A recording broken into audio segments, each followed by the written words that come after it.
Hello everyone, আসসালামু আলাইকুম। আশা করছি আল্লাহর রহমতে আপনারা সবাই ভালোই আছেন। আলহামদুলিল্লাহ, আমি আল্লাহর রহমতে অনেক ভালো আছি।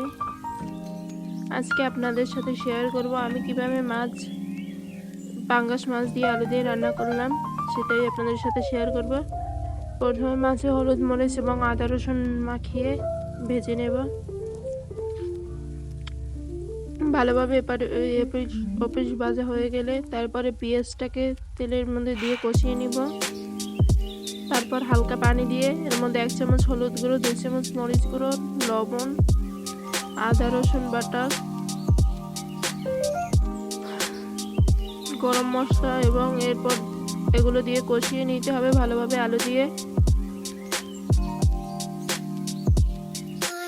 তারপর আবার একটু পানি ঢেলে দিব।